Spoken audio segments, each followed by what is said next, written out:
Hello everyone, उम्मीद है आप सब ठीक होंगे। आज हमारा लेक्चर नंबर 15 है 17 कोड्स ऑफ इंग्लिश। 12वां कोड माइट। बहुत ही ख़ास कोड है, बहुत ही मज़ेदार कोड है। ये इंग्लिश लैंग्वेज ख़ास तौर पे नेटिव्स जो हैं, अंग्रेज़ जो हैं, इस वर्ड को बहुत ज़्यादा यूज़ करते हैं और ये काफ़ी पज़ल करता है। किस वजह से पज़ल करता है ये भी आज सीखेंगे। वही पुराना तरीका, rules and sense of might, क्योंकि जब तक हमें सेंस के बारे में नहीं पता होगा हम सोच नहीं सकेंगे, और रूल्स के बारे में नहीं पता होगा तो गलत भी बना सकते हैं।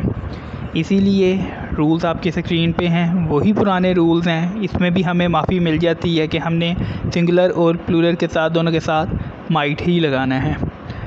सिंगुलर सब्जेक्ट्स जैसे पहले बताया था, ही, शी, नेम, इट, आई, और प्लूरल्स जितने भी हैं वो हैं दे, वी, यू। इन सब के साथ माइट ही लगना है। इजीली, कोई टेंशन नहीं, सुकून से लगाते हैं। सेंस आपके सामने है। पहली सेंस सकता है, सेम टू सेम जैसे हमने कैन की सेंस बनाई थी, सकता है वाली वही सेंस है, कोई डाउट नहीं।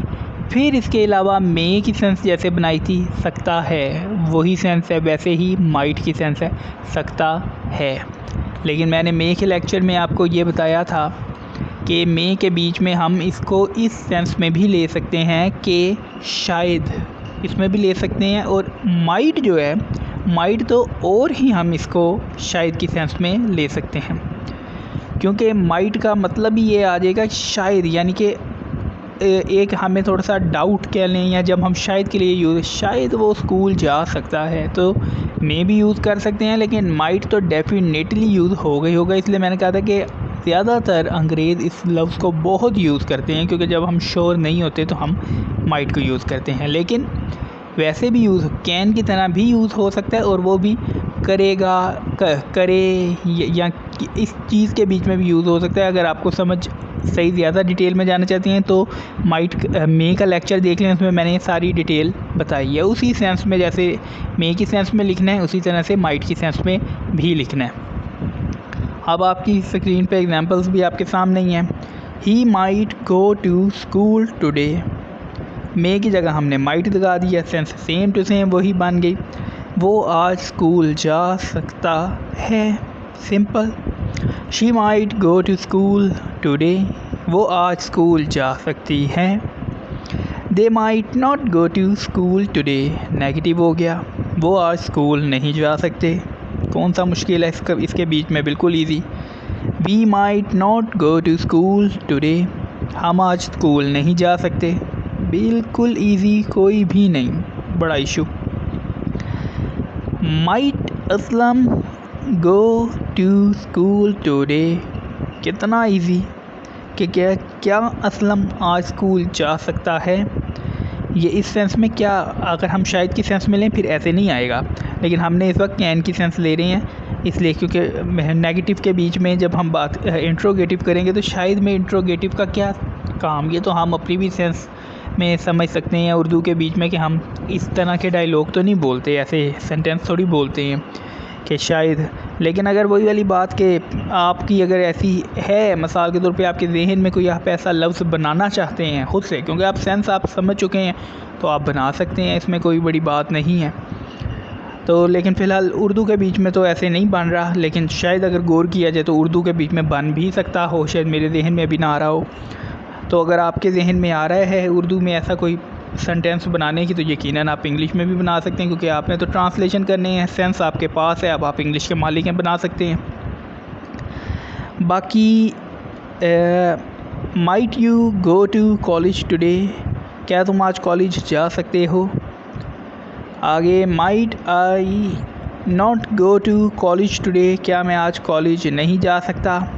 इस चीज़ के बीच में भी सेंस, और उसके बीच में भी, शायद के बीच में भी आप सेंस ले सकते हैं। लेकिन ये मैंने सिर्फ एक बना के दिखाया है कि इसको बन सकता है, क्योंकि नेटिव्स के तौर पे या सेंस के तौर पे हर काम हो सकता है। नेटिव यानी कि जिनकी ज़बान है, लेकिन ग्रामेटिक तौर पे अगर हम इसको देखें तो हम इसको कह नहीं सकते, क्योंकि हमारे पास और भी बहुत ऑप्शन है जो 100% ग्रामर में यूज़ हो रहे हैं।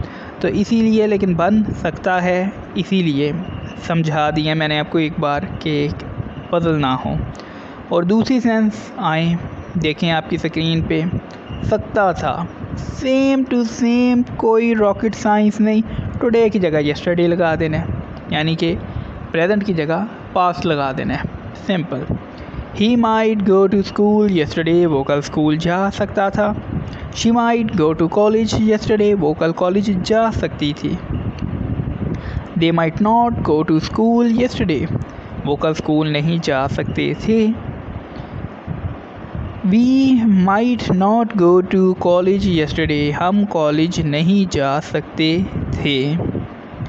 Might Aslam go to school yesterday, क्या असलम स्कूल जा सकता था कल? इसको अगर हम उर्दू की सेंस में, थोड़ा सा अजीब लगेगा, इसी तरह से अजीब इंग्लिश की सेंस में भी लगेगा, लेकिन मैंने पहली बात की है कि नेटिव्स की तरह बनाना सीखना है हमने। वो सेंस हमें अगर आ जाती है तो हम कुछ भी कर सकते हैं। जैसे हम उर्दू में मैं बनाना चाहता हूँ कि शायद असलम स्कूल जा सकता था कल, बन गई ना सेंस।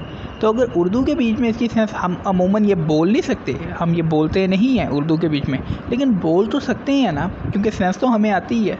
अभी मैं ये लफ्ज़ आपके सामने बोल रहा हूँ, आप कहेंगे यार ये कभी लफ्ज़ ऐसे सुना नहीं है, लेकिन आप समझ तो गए हैं कि हाँ यार ये यही इसका मतलब है। और आप ये भी मुझे ऑब्जेक्शन आप मेरे ऊपर नहीं लगा सकते, क्योंकि मैं भी इंग्लिश जानता हूँ और मैं बिल्कुल सही बोल रहा हूँ कि हाँ शायद वो कल स्कूल जा सकता था। तो इसी तरह से सब कुछ काम अगर हम सेंस आ गई तो हम जैसे उर्दू में उल्टे सीधे लफ्ज़ बना सकते हैं, तो इंग्लिश में भी उल्टे सीधे लफ्ज़ बना सकते हैं, बशर्ते चलें रूल्स के साथ। सेंस को आप आगे पीछे कर सकते हैं, लेकिन रूल्स को नहीं छेड़ना, रूल्स के साथ ही रहना। इसलिए मैं बार बार रूल्स का साथ कर रहा हूँ। फिर हमें सेंस आती है तो हम इजीली बना सकते हैं, लेकिन सेंस के अगर सही सेंस पे हम चल रहे हैं तो ऐसा ना हो कि हम मे और माइट, जैसे इस वक्त माइट का टॉपिक है, हम माइट को पास्ट में भी लेके जा रहे हैं, हम माइट को प्रेजेंट के भी बीच में लेके आ रहे हैं, लेकिन रूल्स के साथ।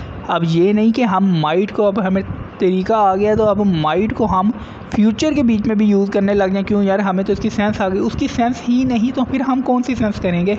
सेंस ही इसकी एक सकता है और एक सकता था, इसके अलावा इसकी दूसरी सेंस है ही नहीं। और फ्यूचर के बीच में हमें अगली सेंस लेनी पड़ेगी फ्यूचर की, वो इसमें है ही नहीं। और अगर हम माइट को फ्यूचर में यूज़ करेंगे तो वो फिर बेवकूफ़ी वाली बात है। तो इसीलिए सेंस अच्छी तरह से याद कर लें, रूल्स याद कर लें, और फिर अपनी मर्ज़ी से जैसे मर्ज़ी सेंटेंस आप बनाएं। आगे, might you not go to school yesterday, क्या तुम कल स्कूल नहीं जा सकते थे? Might I not go to school yesterday, क्या मैं कल स्कूल नहीं जा सकता था? ये मैं सिर्फ आपको एक सब्जेक्ट के हिसाब से बना के दे रहा हूँ, ताकि आप किसी भी सब्जेक्ट के बीच में पजल ना हो। कैसा भी सेंटेंस चाहे आप ख़ुद बनाएं या आपके पास आ जाए किसी तरह से भी, तो पजल ना हो। तो इसीलिए मैं बना रहा था, जबकि हमारे पास कैन भी मौजूद है, कुड भी मौजूद है, हम किसी के साथ भी बना सकते हैं। ज़्यादातर कैन यूज़ होता है, लेकिन आजकल अमेरिकन लैंग्वेज के बीच में कुड बेतहाशा यूज़ हो रहा है। ज़्यादातर सेंटेंस कुड के ही बन रहे हैं, लेकिन ये एग्जांपल्स के तौर पे मैंने आपको मे और माइट के साथ भी बना के दिखा दिए, लेकिन कुड ज़्यादा यूज़ करेंगे तो ज़्यादा बेहतर है इंट्रोगेटिव के बीच में। बाकी तो मे और माइट बहुत ज़्यादा चल रहा है। अब आपकी स्क्रीन पे क्वेश्चंस है, वही तरीका बनाने का। स्क्रीनशॉट लें, व्हाट्सएप नंबर पे सेंड करें, एक बार ही सेंड करें अच्छे तरीके से। क्वेश्चन मैं पढ़ देता हूँ। वो आज खेल सकता है, खेलने की इंग्लिश होती है प्ले। बाकी सेंटेंस आपके सामने आपको आता है। वो कल खेल सकता था, खेलने की इंग्लिश प्ले। आगे आपने खुद बनाना है, जल्दी से जल्द बनाएं। रोज़ के 15 मिनट या आधा घंटा अगर आप अपने आप को दे देंगे तो इससे कोई फ़र्क नहीं पड़ेगा, आने वाले वक्त के लिए आपको ही फ़ायदा है। पहले भी इंग्लिश की वैल्यू थी, आज भी है और आने वाले वक्त में भी होगी। जिन लोगों तक ये वीडियो नहीं पहुंची उन तक शेयर करें, चैनल को भी सब्सक्राइब इसलिए करें ताकि आपको इसका जो नोटिफिकेशन है वो भी आए और चैनल आपसे मिस ना हो। और सबसे बड़ी इससे ये चीज़ है कि हम व्हाट्सएप के ऊपर भी कर रहे हैं, लेकिन यूट्यूब के ऊपर ये है कि कोई शख्स जिस मर्ज़ी डेट से अपना कोर्स स्टार्ट कर सकता है, इसलिए यूट्यूब पे आना पड़ा। तो आप कर सकते हैं और इजीली मौके से फ़ायदा उठाएं, वीडियो को शेयर करें। और आज के लिए इतना ही, थैंक यू।